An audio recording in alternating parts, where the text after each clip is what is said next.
හොඳයි අයවන දරුවනේ හැමදෙනාටම දැන් අද මොනවද ආලෝකයේ කොටසේ අපි නාභිදුර ටික සාකච්ඡා කරා. දැන් නාභිදුර ටික සාකච්ඡා කරාට පස්සේ අපිට ඉතුරු වෙලා තියෙන්නේ කාජ සූත්‍රයයි ඒ කියන්නේ ප්‍රතිබිම්බ නිර්මාණය සහ කාජ සූත්‍රයට යන්න මම මතක් කිරීමක් කරන්නම්. අපි සාමාන්‍යයෙන් ගත්තොත්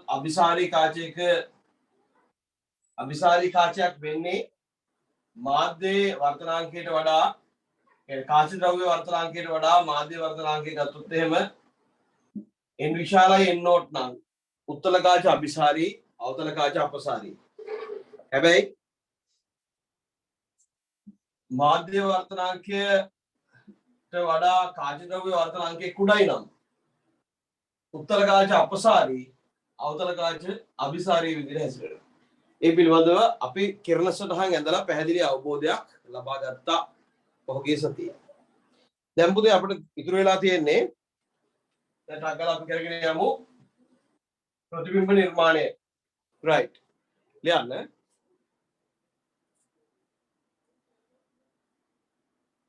කිරණ සටහන් නිර්මාණය.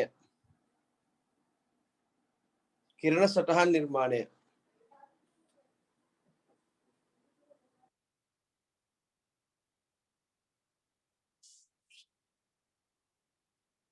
किरण सतहन निर्माणे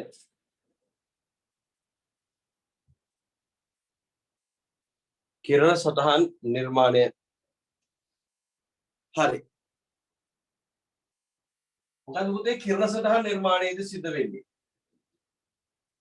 යම් කිසි කිරණ සටහනක් නිර්මාණය කරන්න නම් අනිවාර්යෙන් අවම වශයෙන් කිරණ දෙකක්වත් අවශ්‍යයි. ඒ අවශ්‍ය කිරණ දෙක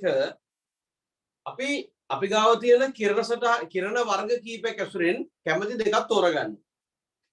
දැන් කිරණ සටහනක් නිර්මාණය කිරීමට නම්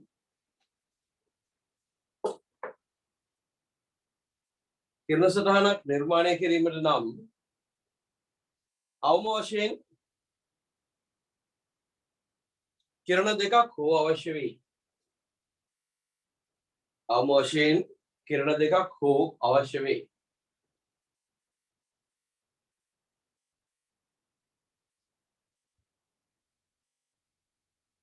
किरण දෙකක් හෝ අවශ්‍ය වෙයි. ඒ සඳහා පහත කිරණ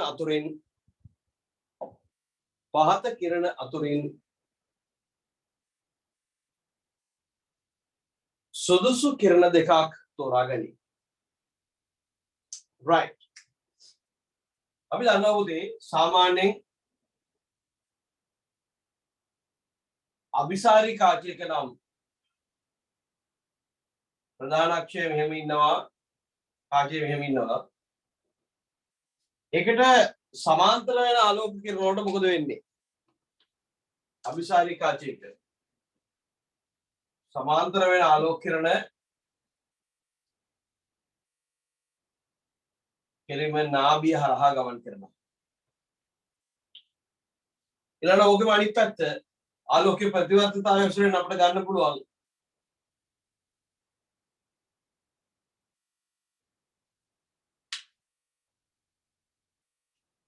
මෙහෙම නාභිය තියෙනවනේ පුතේ දැන් දෙක. මේ නාභිය හරහා එන ආලෝක කිරණ වලට මොකද වෙන්නේ? සමාන්තරව ගමන් කරනවා.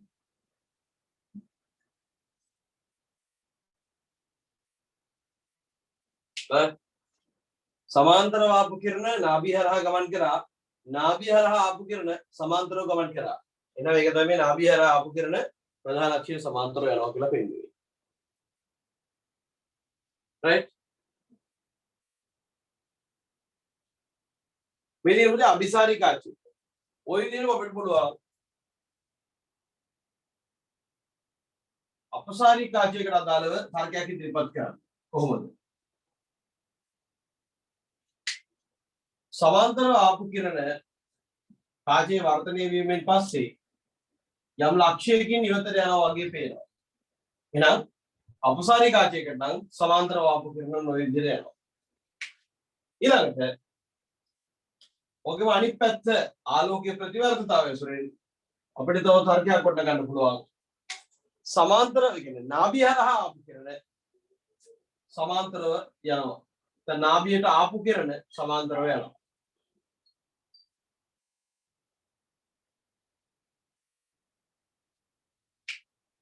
අපි හිතමු මෙහෙම කිරණ සෙට් එකක් ආවා කියලා මේ විදිහට.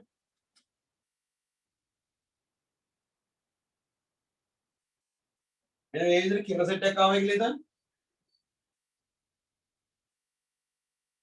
මෙන්න මෙහෙම මේ නාභියට ආවොත් එයාව සමාන්තරව එළියට යනවා. මේ තියෙන්නේ කාචවල නාභිය ඇසුරෙන් අපිට ගොඩනගන්න පුළුවන් සූත්‍ර සෙට් එක. කියන්නේ මේ කිරණ සෙට් එක. නාභිය ඇසුරෙන් අපිට ගොඩනගන්න පුළුවන් කිරණ සෙට් එක තමයි පුතේ මේ තියෙන්නේ. හරිද? ලියන්න ඔයාට පළවෙනි අනුමාතෘකාව ලියන්න. කිරණ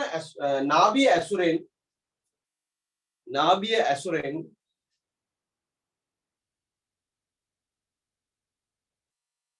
පවතින කිරණ කියලා දාලා මේක දාන්න.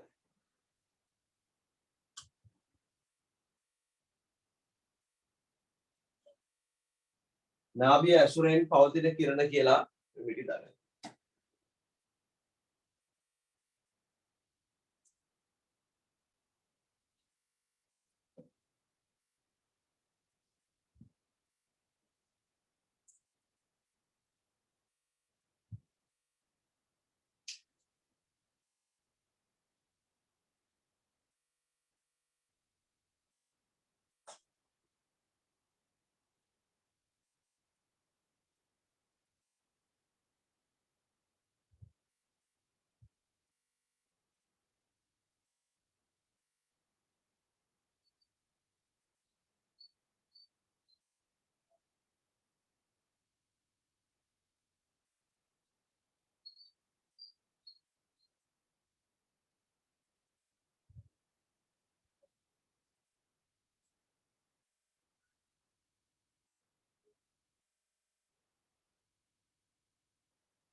ඉක්මනට අරගන්න පුතේ.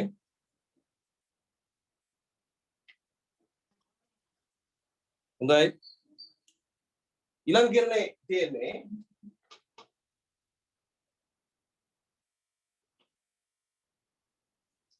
අபிසාරී වුණත් අපසාරී වුණත් ප්‍රකාශ කේන්ද්‍රයට එන ආලෝක කිරණ.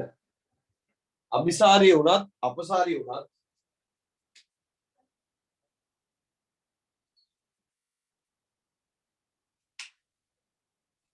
ප්‍රකාශ කේන්ද්‍රයට එන ආලෝක කිරණ කිසිම වෙනස්කමකින් තොරව ගමන් කරනවා. අபிසාරී වුණත් අපසාරී වුණත් ප්‍රකාශ කේන්ද්‍රයට එන වූ අබමල් රේණුවක වෙනසක් වෙන්නේ නැතුව කෙලින්ම අමුයෙන්ම ගමන් කරනවා. අකල් දාගන්න.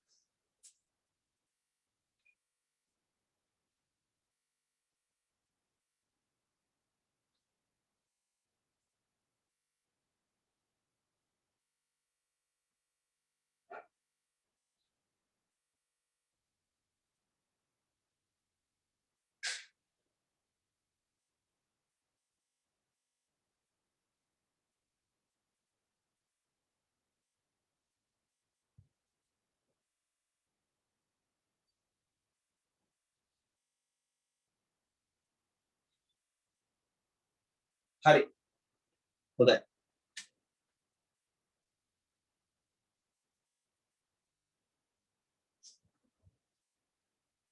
ඊළඟට පුතේ තව ලක්ෂණයක් මතුවෙනවා නාභි තලය කියලා. ඊළඟට තව ලක්ෂණයක් මතුවෙනවා නාභි තලය කියලා. මේ කිරණ සටහන් ඕන වෙනවා මේ පිළිබඳ අවබෝධය ඕන වෙනවා සමහර ටිකක් සංකීර්ණ කිරණ සටහන් වලට විශේෂයෙන්ම ප්‍රකාශ උපකරණ වගේ අවස්ථාවල වලට මේ කියන ඒවා අවශ්‍ය වෙනවා. නාභි තලය මොකද්ද නාභි තලය කියලා කියන්නේ? දැන් අපි දන්නවා ප්‍රධාන අක්ෂයට ළඟින් හා සමාන්තරව පැමිණෙන ආලෝක කිරණ කාචයේ වර්තනය වුණාට පස්සේ නාභියට තමයි එකතු වෙන්නේ. නමුත් අපි අභිසාරි කාචයක් අරගත්තොත් එහෙම ප්‍රධාන අක්ෂයට සමාන්තර නොවූ එහෙත් එකිනෙකට සමාන්තර ප්‍රධාන අක්ෂයට සමාන්තර වුණේ නැහැ ඒත් එකිනෙකට සමාන්තර. මෙන්න මෙහෙම ආලෝක කදම්බයක් ආවොත් මොකද වෙන්නේ? දැන් මේ කදම්බය එකිනෙකාට සමාන්තරයි. හැබැයි එයා ප්‍රධාන අක්ෂයට සමාන්තර නැහැ. ඒ වුණොත් මොකද වෙන්නේ? ඒ වුණොත් පුතේ එයා එකතු වෙන්නේ කොහෙටද? නාභි තලයේ ලක්ෂයකට. නාභි තලය කියලා කියන්නේ නාභිය හරහා ප්‍රධාන අක්ෂය ලම්බකව ගමන් කරන තලය. මේ තලය. එතකොට මොකෝ වෙන්නේ? එයාව ගන්න පුළුවන් අපිට. අපි දන්නවා ප්‍රකාශ කේන්ද්‍රයේ නේ වෙනස් වෙන්නේ නැහැ. මේකට සමාන්තරව ගහ ගන්නවා. ප්‍රකාශ කේන්ද්‍රයේ රේඛා වෙනස් වෙන්නේ නැහැ. යා එහෙමම යනවා. එහෙනම් මෙන්න මෙහෙම එන කදම්බයක් එකතු වෙන්නේ නාභි තලයේ ලක්ෂයකට.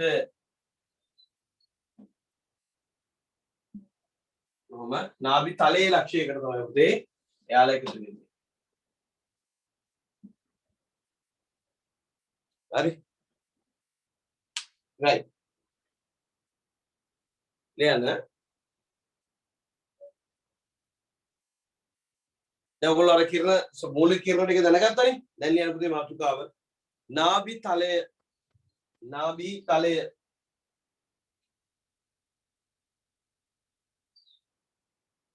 නාභි තලය ලියන්න.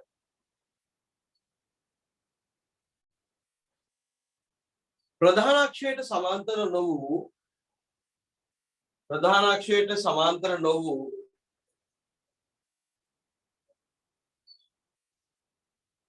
එහෙත් එකිනෙකට සමාන්තර වූ එහෙත් එකිනෙකට සමාන්තර වූ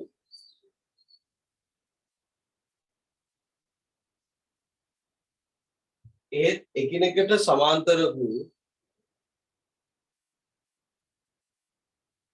ආලෝක කදම්බයක් කාචයේ වර්ධනය වීමෙන් පසුව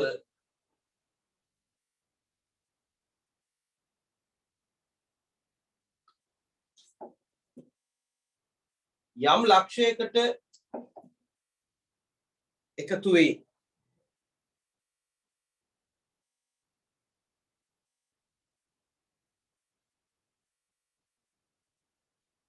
එම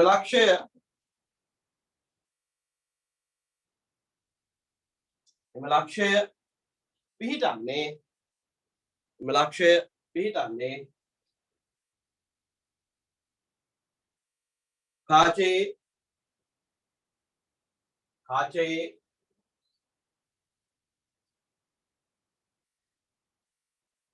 වරහන් ඇතුලේ අபிසාරී එසේක වරහන් වහන්න අபிසාරී කියලා ලියලා වරහන් වහන්න.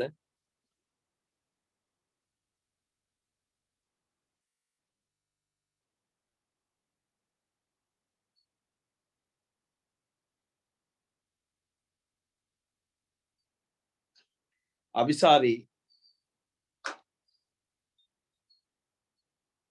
හරි වරහන් වැහුවා. එතන යන්නේ කාචයේ නාභි තලය මත ලක්ෂයකටයි. කාචයේ නාභි තලය මත ලක්ෂයකි කියලා අද ඉවර කරගන්න. ඒකතු වන්නේ කාචයේ නාභි තලය මත ලක්ෂයකටයි. එකතු වන්නේ නාභි තලය මත ලක්ෂයකටයි.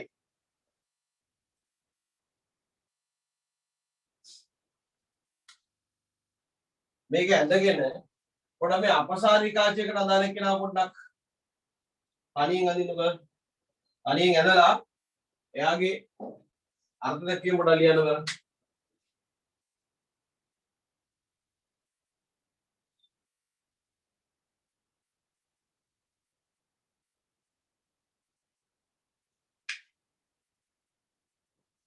අපසාරි කාජ්‍ය කියලා තනින් අදින්න අபிසාරි කාජ්‍ය කෙනාව ඇඳගෙන ඒ අඩුපාඩු ටික හදලා අපසාරි කාජ්‍ය කෙනාව තනියෙන් ඇඳලා තනියෙන් නාභිතලයේ හොයලා මේක තමයි මේකේ නාභිතලයේ මත ලක්ෂ්‍ය මෙතන එකතු වෙන්නේ.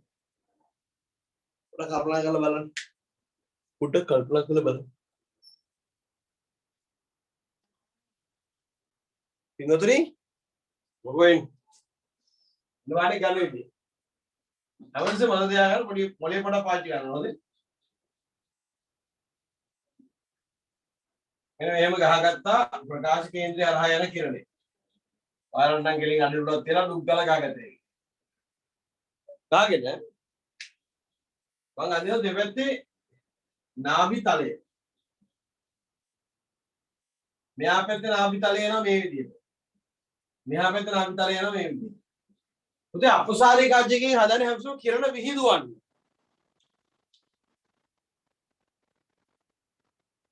මේ අපසාරී කාජ්‍යයෙන් හදන්නේ කිරණ විහිදුවන්නේ.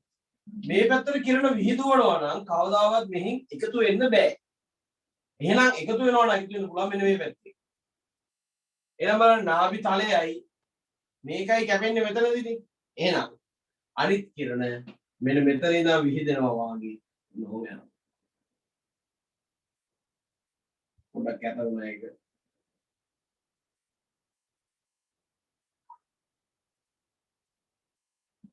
නෝ විහිදෙනවා. පැහැදිලි? නාභි තලයේ අරගෙන ප්‍රකාශ කේන්ද්‍රය හරහා යන කිරණයයි නාභි තලයේ රේඛාවයි කැපෙන තැන හොයලා එතන ඉඳන් කිරණ විහිදෙනවා වගේ ගන්න පුළුවන්. මෙන්න මේක තමයි නාභි තලයේ මත ලක්ෂ්‍ය හොයන ක්‍රමය. හරිද? එතකොට අපසාරී කාජ්‍යක නාභි තලය අපිට පුළුවන් අර්ථ දක්වන්න කොහොමද? ප්‍රධාන අක්ෂයට ළඟින් හා සමාන්තරව පැමිණෙන ප්‍රධාන අක්ෂයට සමාන්තර නොවූ එහෙත් එකිනෙකට සමාන්තර වූ කිරණ කදම්බයක් කාචයේ වර්තනය වීමෙන් පසුව නාභි තලයේ ලක්ෂයක සිට විහිදෙන්නාසේ පෙනේ කියලා ඔතන පොඩි අර්ථ දැක්වීමක් වගේ හදා ගන්න පුළුවන්. ඒවා එච්චර අවශ්‍ය නැහැ පුතේ. හිතලා ගන්න පුළුවන් දේවල්. ඕනනම් ඒක ලියා ගන්න. උතන යටි ප්‍රධාන අක්ෂයට සමාන්තර නොවූ එහෙත් එකිනෙකට සමාන්තර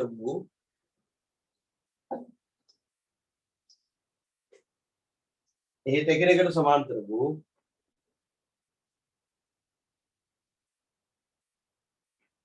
කිරණ කදම්බයක් කාචයේ වර්ධනය වීමෙන් පසුව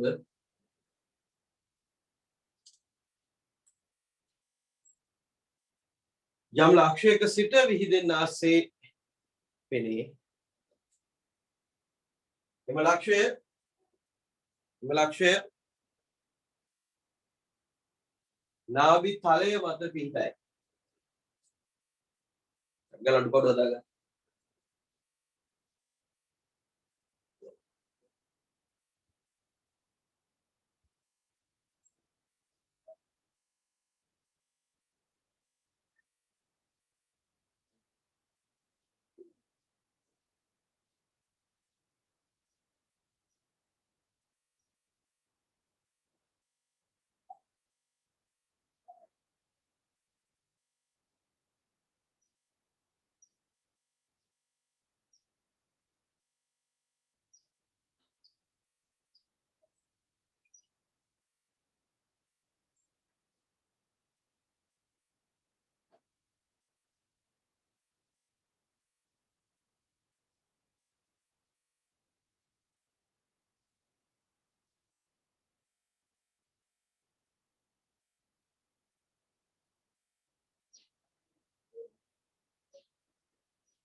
හරි.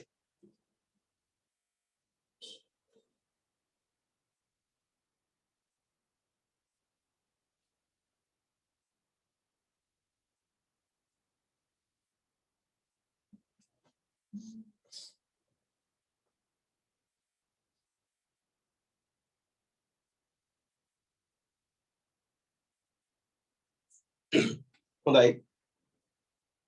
එතකොට අපි යන්නේ ප්‍රතිබිම්බ නිර්මාණය කිරීම සඳහා. ඒක දන්න කියන වැඩක් තියෙන්නේ. පුතේ ආතුකාලේ යන්න අபிසාරි කාචයක ප්‍රතිබිම්බ නිර්මාණය.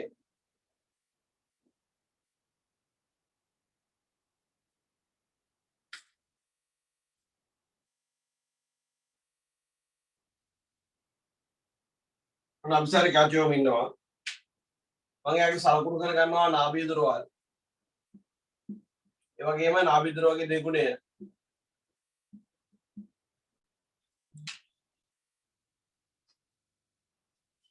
අපි වස්තුවක් අරගෙන මෙන්න මෙතනින් තියෙනවා මෙතනින් තියෙනවා මෙතනින් තියෙනවා මෙතනින් තියෙනවා මෙතනින් තියෙනවා. මේක ප්‍රකාශ කේන්ද්‍රය. පළවෙනි එක තමයි P හා F අතර, දෙවෙනි එක F මත, තුන්වෙනි එක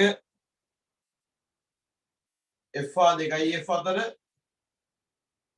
හතරවෙනි එක 2F මත, පස්වෙනි එක 2F ට ඇති. මෙන්න මේ කියපු ස්ථාන පහේ අපි යම්කිසි වස්තුවක් තියලා ඉවර වෙලා ඒ වස්තුවේ ප්‍රතිබිම්බ නිර්මාණය වන විදිය ඇඳින්න පුළුවන් වෙන්නට ඕන. මෙන්න මේ තර්ක ටික අත්‍යවශ්‍යයි මෙතනින් එහාට යන කොටස් සඳහා. මම එකක් අදින්නම්. පළවෙනි එක මම අදින්නම් P හා F අතර. ඔකද?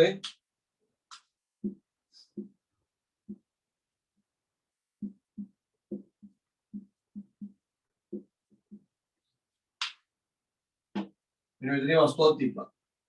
බලන්න. මෙයාගේ මුදුනේ පටන් අරගෙන සමාන්තරව ගියා මේ ප්‍රධාන අක්ෂය සමාන්තරව ආලෝකීකරණය ගියා නම් ඒක යනවා මෙන්න මෙහෙම නාභිය හරහා. ඊළඟට ප්‍රකාශ කේන්ද්‍රය හරහා යන එක කිසිම වෙනස් වීමක් වෙන්නේ නැතුව යනවා. එහෙනම් අපිට පේනවා මේ පැත්තට ගත්තොත් කිසිම කිරණ එකතු වීමක් තියෙන්න බෑ. මේ පැත්තට ගත්තොත් තමයි කිරණ එකතු වෙන්න පුළුවන්. එහෙනම් මෙන්න මෙතනින් ප්‍රතිබිම්බය හැදෙනවා. මේක ඔබ්ජෙක්ට් එක, මේක ඉමේජ් එක. මේක තමයි පුතේ ප්‍රතිබිම්බය. මේක H not, මේක HI. මොන විදිහට අපිට පුළුවන් ප්‍රතිබිම්බය නිර්මාණය කරන්න? කැඩීරෙන් හදලා තියෙන ප්‍රතිබිම්බය. මෙයාගේ ලක්ෂණ මොනවද?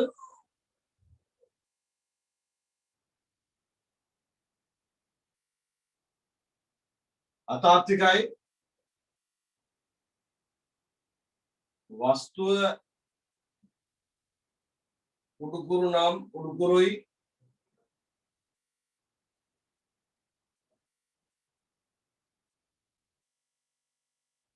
වස්තුවට වඩා විශාලයි.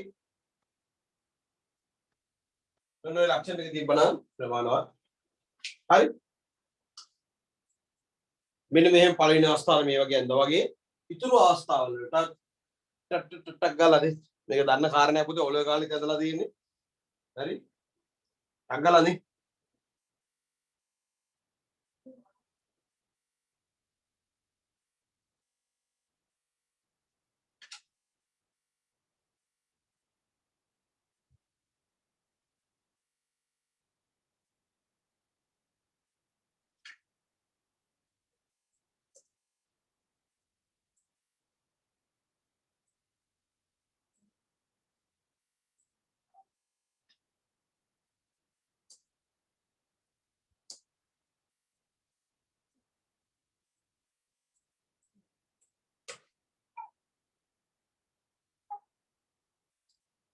ටක් ගාලා අදින්න බෑ ළමයි. උණු බලන්න. ඊළඟ එක අදින්න.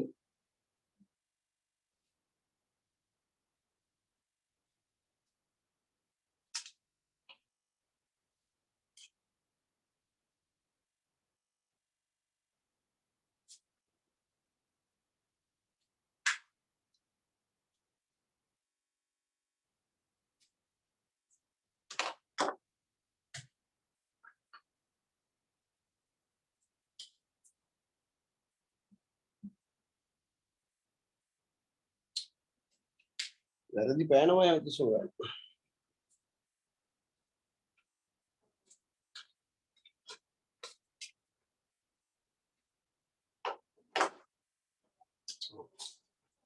අපි පිස්සුනා මම සාක්ෂි දාගෙන බෑන්ට් එක.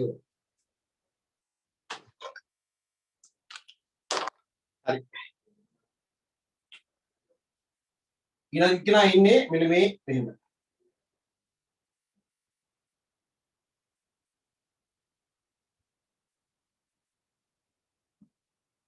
මේගොල්ලෝ උදේ කවදාකවත් එකතු වෙන්නේ. අනන්තේරණ පාර දිගේ ඒගොල්ලෝ එහෙම යනවා. ප්‍රාර්ථනාවේ එකතු වෙන්නේ නැහැ. එහෙනම් මොකද වෙන්නේ? අවසාන ප්‍රතිබිම්බය අනන්තයේ සෑදී. ඒ ඇත්තට මේ ප්‍රතිබිම්බයක් හැදෙන්නේ නැහැ. කක්කල අඩ කොට දාගන්න.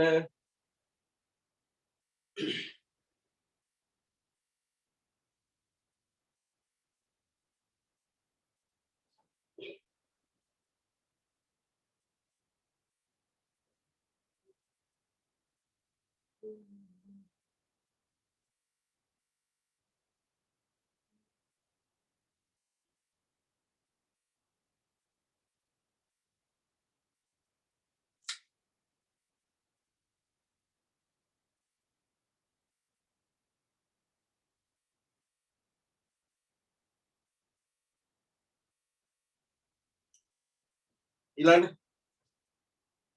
F2යි F4. F2යි F4 ගත්තට පස්සේ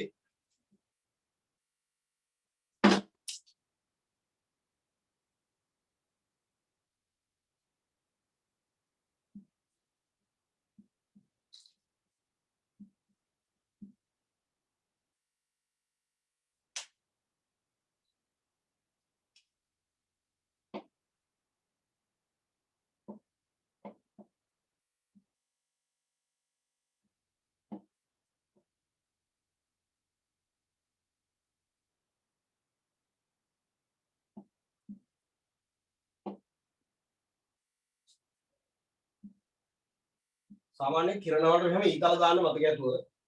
මොකද අවම වශයෙන් එක කිරණයකටවත් ඊතල දානවට ලකුණු දෙනවා ඈ. මේගොල්ලන්ගේ පුතේ කිරණ ගිහිල්ලා ඇත්තටම මෙතනට එකතු වෙනවා. ඒක නිසා අපි කියන මේ ප්‍රතිබිම්බයට තාත්විකයි. වස්තුව උඩුකුරු නම්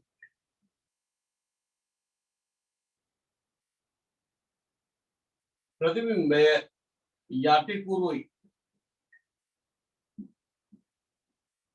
හරි. මේ වෙලාවේදී වස්තුවට වඩා විශාලදී ටක් ගාලා දාගන්න. ටක් ගාලා. අඩුපාඩු දෙනවා.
හරි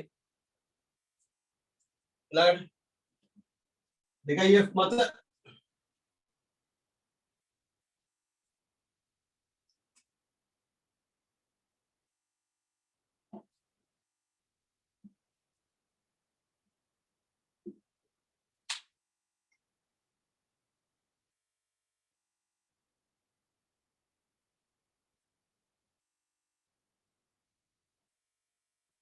මේක පුතේ හරියට ඇඳලා ගාන්ට ඇවිල්ලා කැපෙන්න ඕන මෙහෙම. මේක h නෝට් නම් මේක hi. හරි. හරියට මෙයා හැදෙන්නේ 2f මත. තාත්විකයි වස්තු උඩුකුරුණ බෙදීම යටිකුරුයි වස්තුවට සමානයි.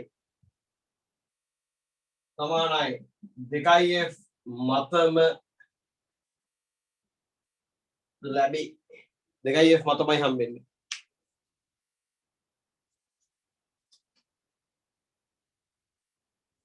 හරියට අඩුවුල් තියලා යනවා පුතේ ගානට 2f මත මේ පැත්තෙන් එන්න ඕනේ.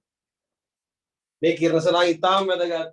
මේ වල ලක්ෂණ වලින් තමයි ළමයි මෙතනින් එහාට තියෙන ගණන් ටික හදාගෙන යන්න තියෙන්නේ. හොඳයි? ඒක නිසා කොයි ලාවකවත් මේවා සුළුවෙන් හිතන්න එපා. ඕ ලෙවල් කාලෙත් අපි ඕව ඇන්දා. අපිට ඕවා කිරි කජු ඈ අපි මේ ඉල්ල කරලා දැන් අපි මේ පත්‍යංග වෙච්ච මිනිස්සු ඩයල් අපි කියලා හිතාගෙන ඉන්න එපා. විමානෙන් බිමට වහින්න. මෙන්න මේ වල තියෙන මේ ලක්ෂණ ටික ලියනු නේද? මේ ලක්ෂණ ටිකෙන් තමයි පුතේ ගණන් ටික තියෙන්නේ. මේ ලක්ෂණ වලින් තමයි ගණන් වල අල්ල ගන්න ඕන හින්ට් එක දීලා තියෙන්නේ මේ ලක්ෂණ වලින්. ඒක නිසා මේ දේවල් ටික හරියට ඔළුවේ තියාගන්න.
හරි ඊළඟට පුතේ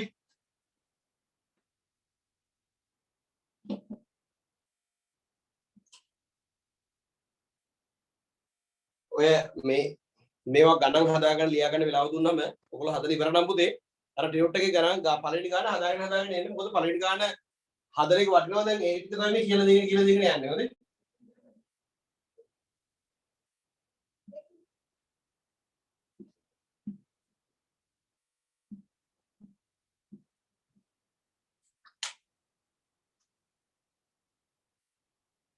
දෙකයි F ඈති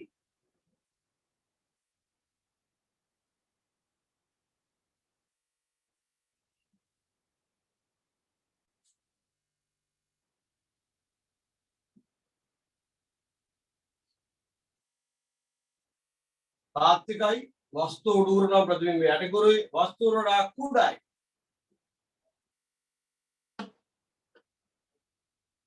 ඔන්න ඔයගේ ලක්ෂ්‍ය ටික ඔලේ තියාගන්න ඕනේ දැන් අපිට යන්න තියෙන්නේ මෙන්න මෙතනින් අවතල කාචයකට අපසාරී කාචයක මේ කිරණ සටහනක් ඇදලා ඒකේ ලක්ෂණත් කතා කරලා ප්‍රතිබිම්බ වල ස්වභාවයන් ගැන කතා කරන්න මෙන්න වැදගත් පොයින්ට් එකක් තමයි මෙතන තියෙන්නේ. අකල් දාගන්න.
හරි පුතේ.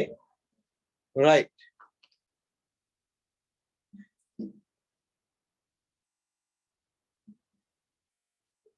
ඔන්න මේක right කරලා ඉවරයි. ඊළඟට අපි අපසාරිකාචයක ඇඳුතින් එහෙම අපසාරිකාචයකට අදාළව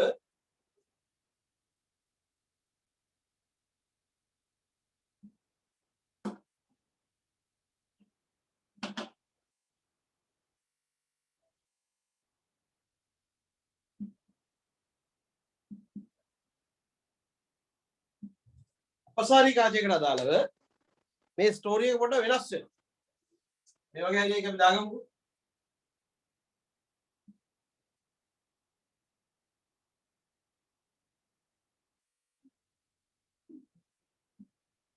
පුතේ ඔබ බ්‍රහ්ම ලෝකෙට ගිහිල්ලා අපසාරිකාචයක් තියලා ප්‍රතිබිම්බයක් නිර්මාණය කරා. ඒකේ මේ ලක්ෂණ මෙහෙම තමයි. මොනවද?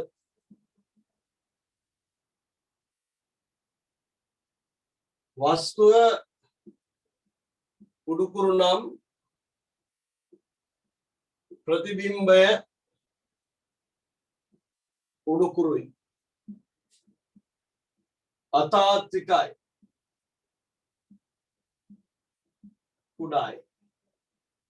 කිසි කතාවක් නෑ. මේ ලක්ෂණ ටික එහෙම හොදිනවා. මෙන්න මේවා තමයි වැදගත්. හරි. එයා මේ වස්තුව කොහේ තිබ්බත් මෙන්න මේ විදිහට අතාත්වික ප්‍රතිබිම්බ තමයි එන්නේ. ආයි අමුතුවෙන් අදින දෙයක් නෑ. ඔක්කොටම එන්නේ එකම උත්තරේ. හරිනේ? right. අපසාරිකාචයක ප්‍රතිබිම්බ කියලා දාලා මෙන්න මේක ඇඳලා සියලුම අවස්ථාවන් වලට මේ ලැබෙයි කියලා දැකලා දාලා ඉවර කරගන්න වැඩි. වැදගත් කතන්දරයක් දැන් කියන්නේ මෙච්චර ලක්කෝ කියපුව වැදගත් තමයි. හරිද? ප්‍රතිබිම්බ වර්ග දෙකක් තියෙනවා. දැන් අපි දැන් මෙතනදී අපි එකක් තේරුම් ගත්තා තාත්වික ප්‍රතිබිම්බ සහ අතාත්වික ප්‍රතිබිම්බ කියලා. ඒ වගේම වස්තු වර්ග දෙකක් තියෙනවා තාත්වික වස්තු සහ අතාත්වික වස්තු. පොතේ මේක වැදගත් කාච ගණන් වල ඇතුලේ හිර වෙන තැනක් මේක. හරිද?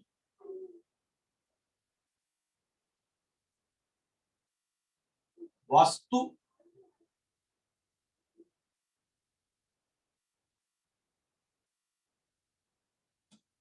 ප්‍රතිබිම්බ වස්තු කියලා ගත්තට පස්සේ පුතේ වස්තු තාත්වික වස්තු අතාත්වික වස්තු ප්‍රතිබිම්බ ගත්තට පස්සේ තාත්වික අතාත්වික real imaginary ඔය විදිහ දෙකට බෙදෙනවා. තාත්විකයි කියලා කියන්නේ කවුද? වස්තුවක් තාත්විකයි කියලා කියන්නේ පුතේ ඇත්තටම කිරණ විහිදුවන කෙනෙක්ට. එතකොට යම්කිසි වස්තුවකින් හැදෙන තාත්වික ප්‍රතිබිම්බයක් කියලා ප්‍රතිබිම්බයක් වුණත් වස්තුවක් විදිහට ක්‍රියාත්මක වෙන්න පුළුවන්. එතන ඇත්තටම වස්තුව ඉන්න ඕනේ කිරණ විහිදවීමක් තියෙනවා නම් ප්‍රමාණවත්.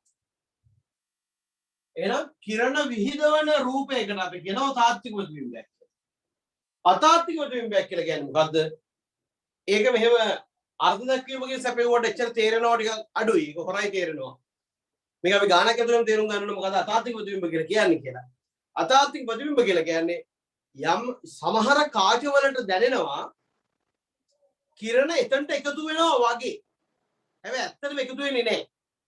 කිරණ ගමන් කරන විදිහ අනුව ඒ කාචයට දැනෙනවා ඊට එහා පැත්තෙන් ප්‍රතිබිම්බේ ඉන්නවා වගේ. සමහර ලාවට උදාහරණයක් වශයෙන් කිව්වොත් එහෙම මෙන්න මෙහෙම කාචයක් තියෙනවා නම් මේ කාචයට කිරණ එනවා පුතේ මෙන්න මේ විදිහට. මේ කිරණ එන්නේ මෙන්න මෙහෙම එකතු වෙන්නේ. මෙන්න මෙහෙම එකතු වෙන්නේ. ඔහොම ඇවිල්ලා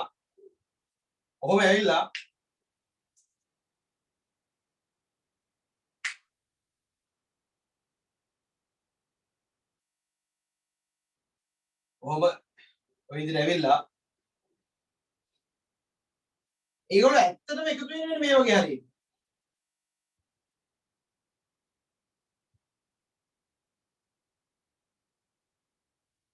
මෙන්න මෙතන තමයි පුතේ ඔබ්ජෙක්ට් එක, මෙතන තමයි ඉමේජ් එක. දැන් බලන්න මේ කිරණ ආපු විදිහත් එක්ක මේ කාචයට දැනෙන්නේ කිරණ වෙන්නේ මේ මෙතනට එකතු වෙනවා වගේ. හොඳට බලන්න මේක වැදගත්. කිරණ මේ ආපු විදිහත් එක්ක මෙතන දැනෙන්නේ මේ කාචයට දැනෙන්නේ මෙන්න මෙතනට කිරණ එකතු වෙනවා වගේ. එතකොට මෙතන ඇත්තටම කිරණ එකතු වීමක් වෙන්නේ නැහැ. හැබැයි ඊට පස්සේ මේ කාචයෙන් මේ කිරණ හකුළු වල මෙන්න මෙතනට අභිසරණය කරනවා. එතකොට මෙතන තමයි පුතේ ප්‍රතිබිම්බය හැදෙන්නේ. මෙන්න මෙයා තමයි මේ කාචයේ ක්‍රියාත්මක වෙච්ච වස්තුව උනේ. එතකොට මෙන්න මෙයාට අපි කියන මේ ඇත්තටම මෙතන වස්තුවක් නැහැනේ.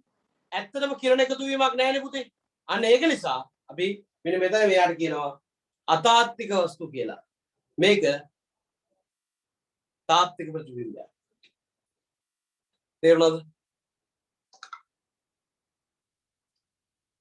මේ තියෙන්නේ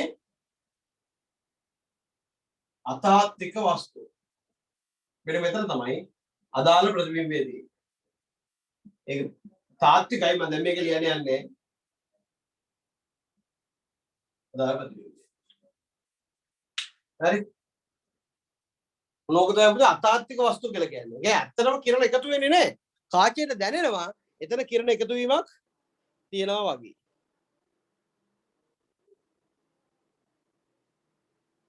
හරි.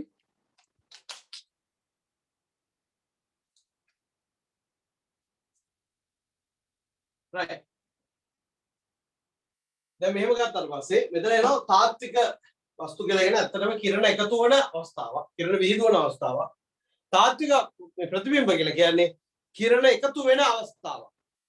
අතාත්වික ප්‍රතිබිම්බ කියලා කියන්නේ කිරණ එකතු වෙන්නේ නැහැ. නමුත් අපිට කිරණ රේඛා නිර්මාණය කරලා අපිට කිරණ එතන වස්තුවක් ප්‍රතිබිම්බයක් තියෙනවා කියලා අපිට හිතන්න පුළුවන්. මේගොල්ලෝ ඇත්තටම පේනවා පුතේ. මේවා අදාළ කාච ඇතුලෙන් දර්පණ ඇතුලෙන් තමයි පේන්නේ. right. එතකොට මේක අතර පස්සේ තාත්වික වස්තුවක් කියලා කියන්නේ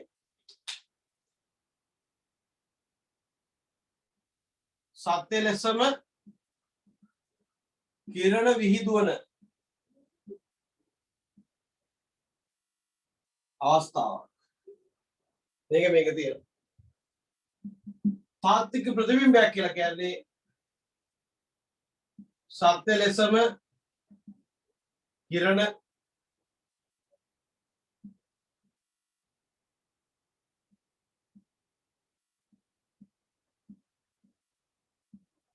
අතාත්වික ප්‍රතිබිම්බයක් කියලා කියන්නේ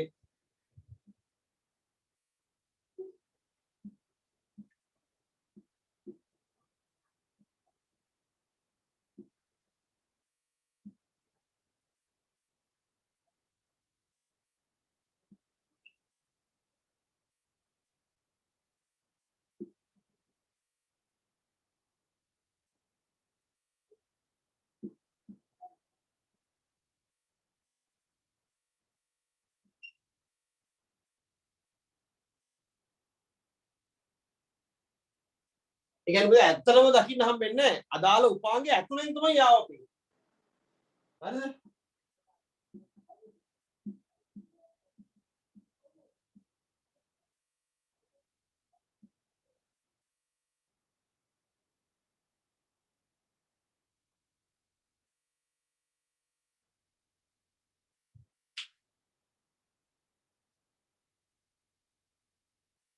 හරි. ලියන්න. කාච සම්බන්ධයෙන් වන වස්තු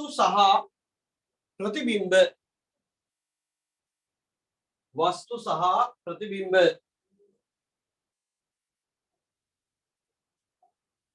පාද පරිදි වෙන්කොට ඉදිරිපත් කළ හැකියි.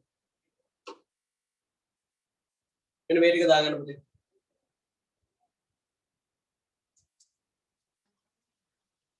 හරි.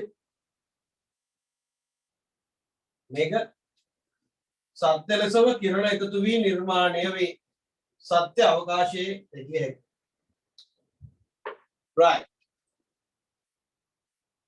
ඒ ඕනින පුතේ ගණන් හදනකොට තේරි වශයෙන් ඕන වෙනවා සෑහෙන ගැඹුරකට මේ ගණන් ඕන වෙනවා. හරි.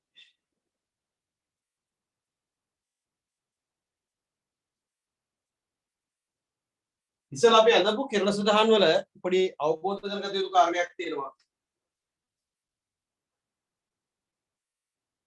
අபிසාරී කාචයක අපි කිරණ සටහන් කීපයක් ගන්නානේ.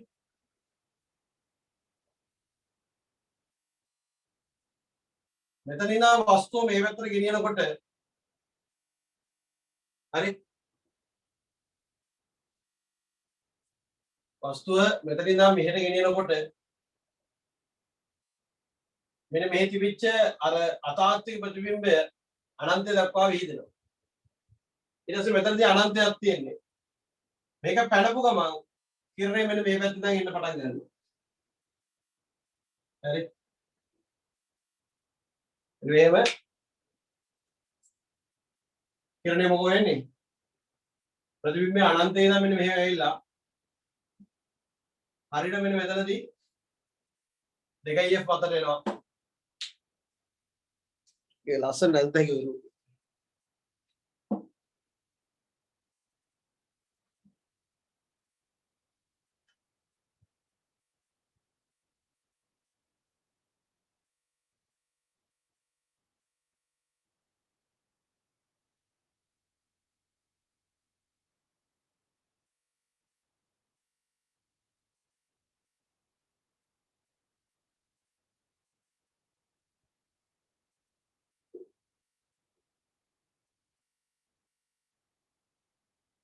කොහොමද තියෙන්නේ?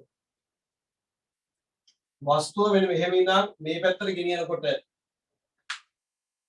ප්‍රතිබිම්බය පුතේ මෙන්න මෙහෙම එන්නේ.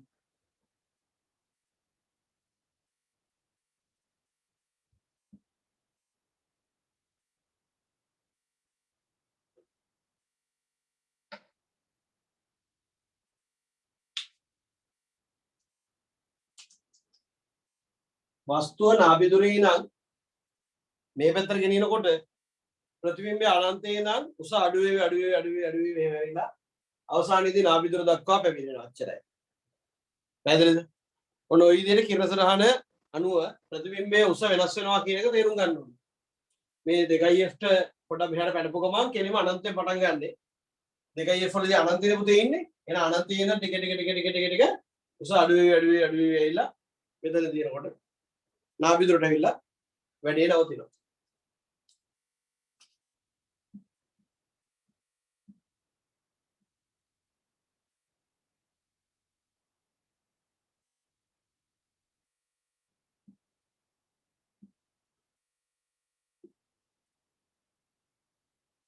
හරි. යන අபிසාරී කාචයක වස්තුව නාභිය දුරේ සිට නැත්නම් නාභිය ලක්ෂයේ සිට ඉවතට ගෙන යන විට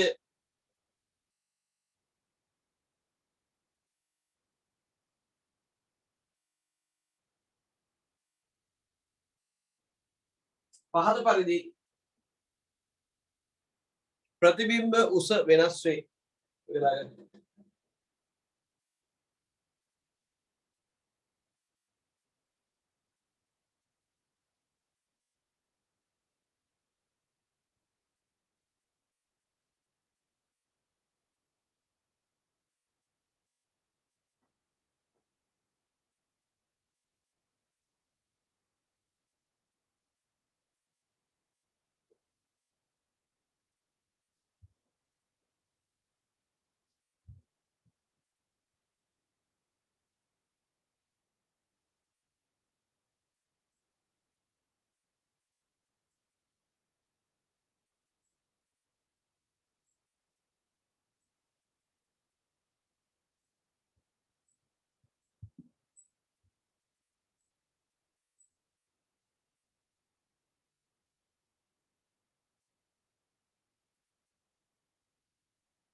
දෙන්න පුළුවන් නම් දෙන්න.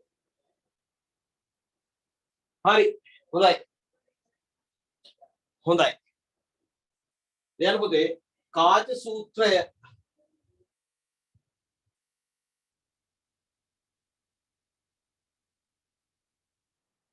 කාච සූත්‍රය ඉන්න වැදගත් තවත් වැදගත් එතන බලගේ හැම එකම වැදගත් කියලා කියනවා. කාච සූත්‍රය. මේ මොකද්ද කාච සූත්‍රය කියලා කියන්නේ?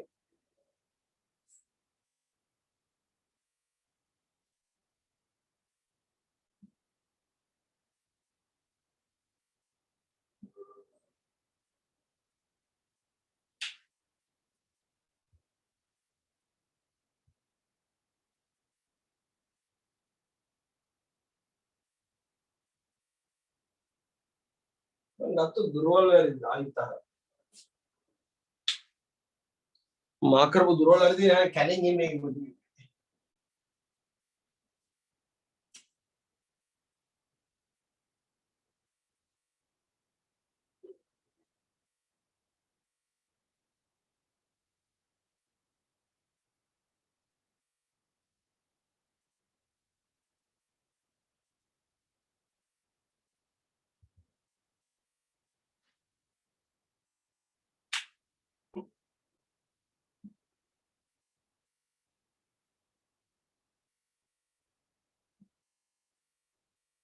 මේ හැදෙන තරය ගැන හිතන්න එපා. මොකද මේ මං අඩි රෝල් තියලා දාන්නේ නැති නිසා පුතේ මම මෙතනින් ආවේ. සමහරවිට මේ පැත්තෙන් එන්න ඕන. මේක U. මේක මේ දුර F. එතකොට මෙන්න මෙතන කෝණය ඇල්ෆා නම් මෙතන කෝණයත් ඇල්ෆා. මේ කෝණය බීටා නම් මේ කෝණයත් බීටා. නොවිදියට අපිට සරලව කිරණ සටහන නිර්මාණය කරන්න පුළුවන්. මෙන්න මෙතන ප්‍රතිබිම්බය හැදෙනවා ඔය විදිහට මේක HO. හරි. දැන් අபிසාරී කාචයක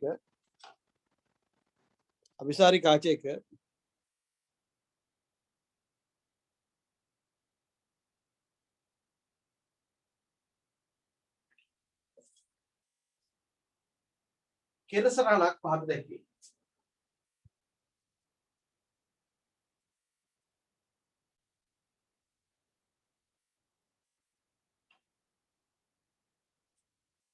ඒක ටක් ගාලා දෙන්න.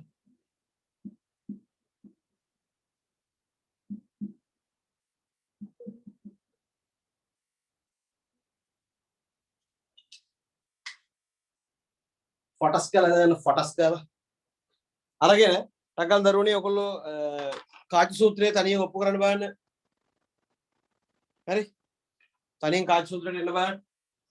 මොකද්ද කාච සූත්‍රය ආවේ? එකයට v ධන එකයට u සමාන එකයට f කියලා සමීකරණය මුලින්ම එන්නේ. එහෙනම් මුලින්ම මේ සූත්‍රය ඔප්පු කරන්න. මෙතන කාච සූත්‍රය අනේක කවන්නේ නැහැ. බැරි වුණාට මේක මුලින්ම ඔප්පු කරන්න. ටක් ගාලා පොඩ වෙලාවක් දෙන්න.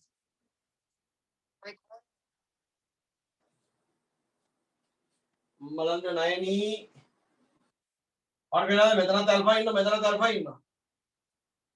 එහෙනම් බොහෝ පාසුවෙන් අපිට ගන්න පුළුවන් PAB ත්‍රිකෝණයෙන් tan alpha සමානයි h0 බෙදීම u. ඊළඟට ආයි මෙතනත් ආයි ඇල්ෆා ඉන්න ත්‍රිකෝණයක් තියෙනවනේ PEG ත්‍රිකෝණයෙන් tan alpha කියලා කියන්නේ hi බෙදීම v. දැන් උදේට සමාන කරලා ප්‍රශ්නට එනවා h0 බෙදීම u සමානයි hi බෙදීම v. hi බෙදීම h0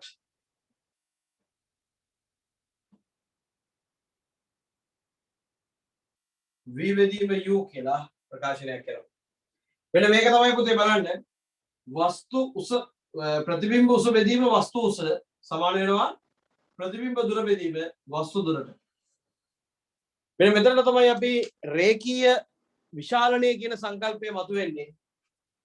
හරි මෙන්න මෙයාට තමයි අමතරව අපි රේඛීය විචාරණය කියලා හඳුන්වන්නේ.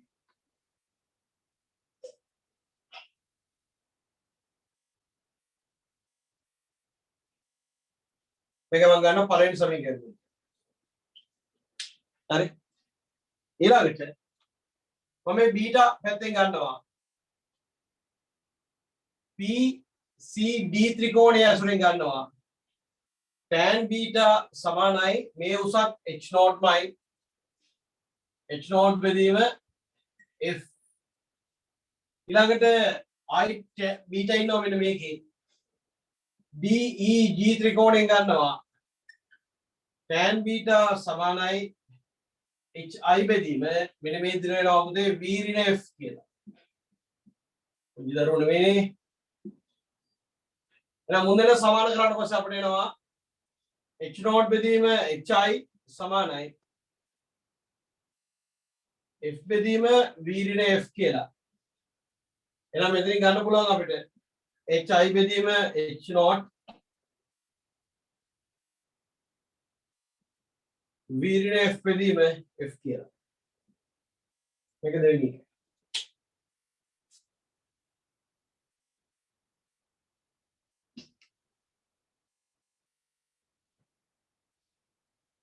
කිසි කතාවක් නැහැ ළමයි. මුන්දෙන සමාන කරාට පස්සේ අපිට එනවා v බෙදීම u සමානයි v ඍණ f බෙදීම f එක සමානයි දෙක නිසා ඒක හරස් කුණ දෙක කරා පස්සේ මෙතනින් එනවා vf vu uf මම මේ ඔක්කොම ටික බෙදනවා vuf වලින් එතකොට මට මෙතනින් ඉතුරු වෙනවා මේ ඔක්කොම බෙදනවා vuf වලින් එකපාර බෙදන්න නැතුව මම බෙදලා පෙන්නන්නම්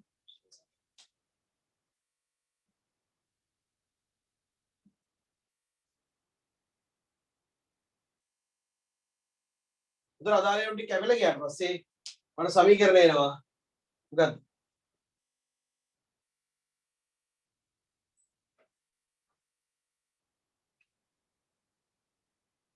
මෙතනින් එනවා එකයට u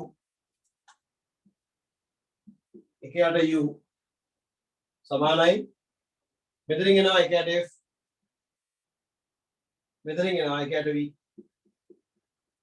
මොනෝම ප්‍රකාශනයක් එනවා එතන මට මේක ගත හැකි එකයට f සමානයි එකයට u ධන එකයට v මොන ඔය විදිහට කාච සූත්‍රය ඔතනට නිකන් ගේන්න පුළුවන්.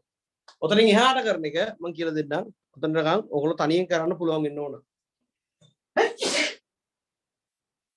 sorry. හරි. right. ඒ සංකල්ප ටික ටක් ගාලා දාගන්න.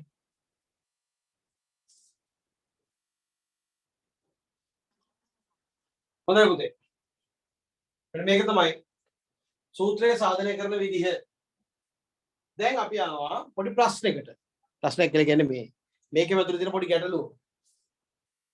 දැන් පොඩ්ඩක් බලන්න. වැඩ අවසාන උත්තරේ විදිහට ආවේ එකයට v ධන එකයට u සමානයි එකයට f කියන තර්කය.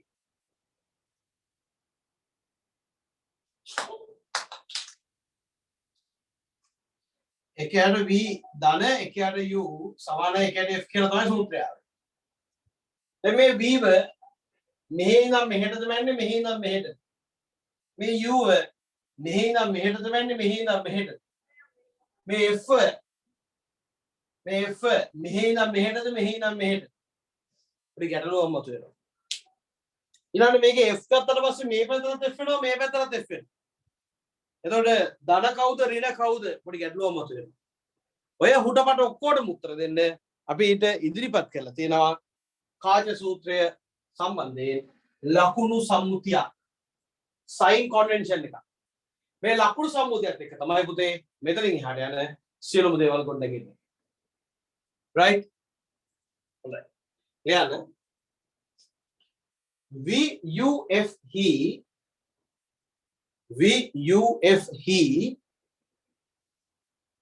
ධන ඍණ භාවය තර්ක කිරීම පිණිස ලකුණු සම්මුතියක් හඳුන්වා දී ඇත.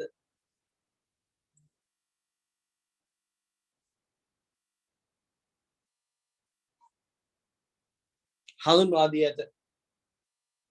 මොකද්ද පුතේ මේ ලකුණු සම්මුතිය? පළවෙනි පොයින්ට් එක තමයි සියලුම මිනුම් සිද්ධ කරන්නේ ප්‍රකාශ කේන්ද්‍රයේ ඉඳන් දෙපසට. සියලුම මිනුම් සිදු කරන්නේ ප්‍රකාශ කේන්ද්‍රයේ ඉඳන් දෙපසට.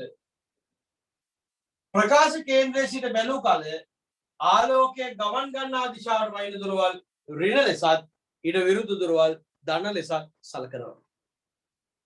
පළවෙනි පොයින්ට් එක සියලුම මිනුම් සිදු කරන්නේ ප්‍රකාශ කේන්ද්‍රයේ සිට දෙපසටයි.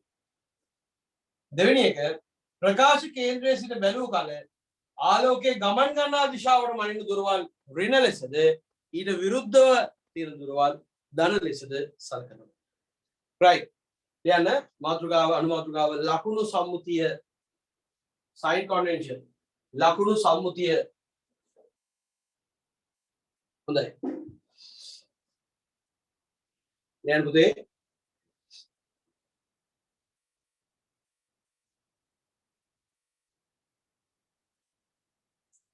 දැන්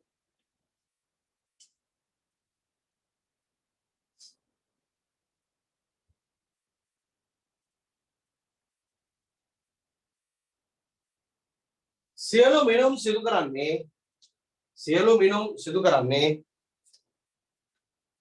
ප්‍රකාශ කේන්ද්‍රයේ සිට දෙපසටයි.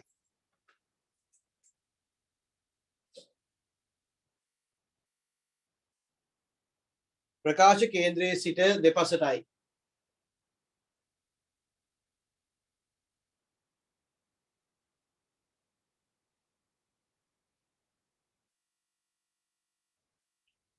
එන ප්‍රකාශ කේන්ද්‍රයේ සිට බැලූ විට දෙවෙනි එක ප්‍රකාශ කේන්ද්‍රයේ සිට බැලූ විට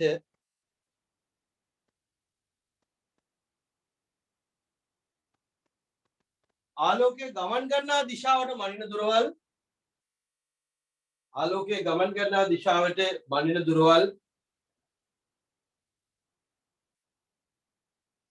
ඍණ ලෙසද ඊට විරුද්ධ දුරවල් ධන ලෙසද සලකනු ලැබේ.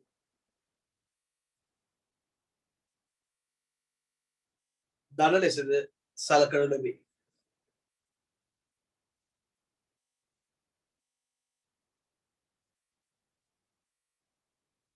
හරි.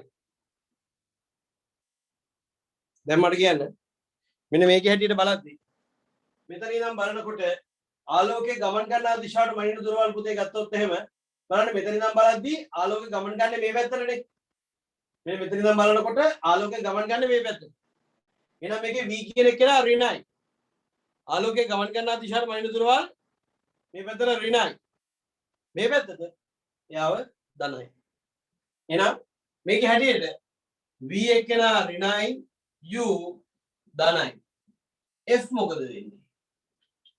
ඔන්න උතර දෙපොතේ මතුවෙනවා පොඩි ප්‍රශ්නයක්. f ට මොකද වෙන්නේ? f කියලා කියන්නේ නාභීය දුර. දැන් අපි මොනවා හරි කාචයක් අරගෙන ඒ කාචයේ නාභීය පොඩ පරීක්ෂා කරොත් එහෙම මෙහෙම එන ආලෝක කිරණ මෙන්න මෙහෙමනේ එකතු වෙන්නේ. පුතේ අපි අபிසාරී කාචයක් නම් භාවිතා කරන්නේ. එහෙම නැත්නම් සාමාන්‍ය තත්ත්වයට යටතේ උත්තර කාචයක් නම් ආලෝක කිරණ ඇවිල්ලා නාභීය දුර නිර්මාණය වෙන්නේ ආලෝකයේ ගමන් ගන්නා පැත්තට. ඊට විරුද්ධව තියෙන නාභීය දුර අපි සලකන්නේ නැහැ. ඒක වැදගත් වෙන්නේ නැහැ. ඒක වැදගත් වෙන්නේ එහා පැත්තෙන් ආලෝක කිරණයක් ආවොත්. ඒත් ප්‍රශ්නයක් නැහැ. ඒ වෙලාවට ආලෝකයේ ගමන් ගන්නා පැත්ත වෙන්නේ මෙහි. විරුද්ධ පැත්ත වෙන්නේ මෙහි. අපි මේ සලකලා තියෙන තැනේ හැටියට ආලෝකයේ ගමන් ගන්නා පැත්ත මෙන්න මෙහි. ඊට විරුද්ධ පැත්ත එහි. එහෙනම් අபிසාරී කාචයක නාභීය දුර ඍණ ලෙසත් අපසාරී කාචයක නාභීය දුර ධන ලෙසත් මේ ලකුණු සම්මුතිය තුළින් අපිට ලැබෙනවා. හරි? right. තරවදා ලියන්න. ලකුණු සම්මුතිය අනුව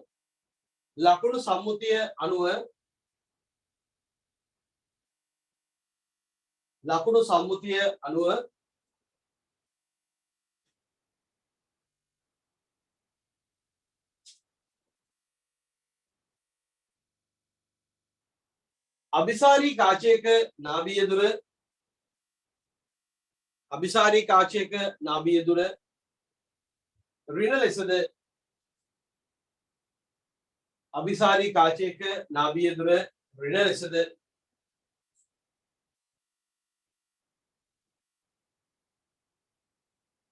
අපසාරී කාචයක නාභිය දුර අපසාරී කාචයක නාභිය දුර ධන ලෙසද සලකනු ලැබේ.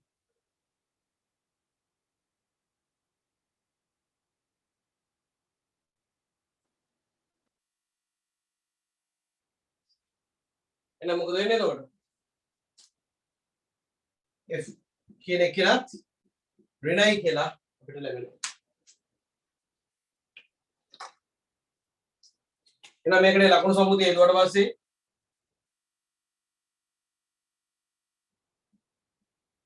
මේ ලකුණෙන් ගොඩ කරනවා. මෙන්න මේක තමයි පුතේ කාච සූත්‍රය. අපි අවතල කාචයක් අරන් ඔප්පු කරත් ඒ එන්නේ මේකම තමයි. ඒක නිසා මේ රූපය අපි පොදු ලෙස භාවිතා කරනවා. මෙන්න මෙයාට මේ සමීකරණයට නැවත අපි යොදනකොට ලකුණු සම්මුතිය යොදලා ආදේශ කිරීම සිදු කරන්නට ඕන. right. මෙන්න මේක දාගෙන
හරිද?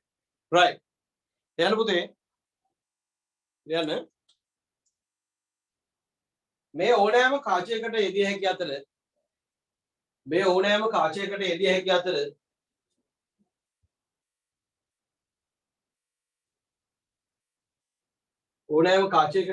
අතර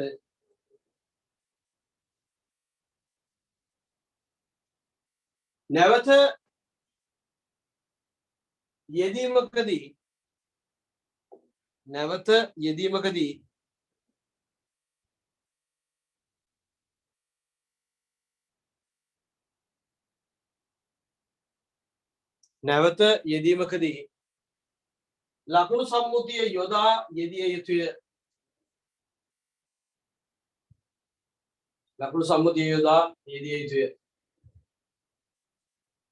right.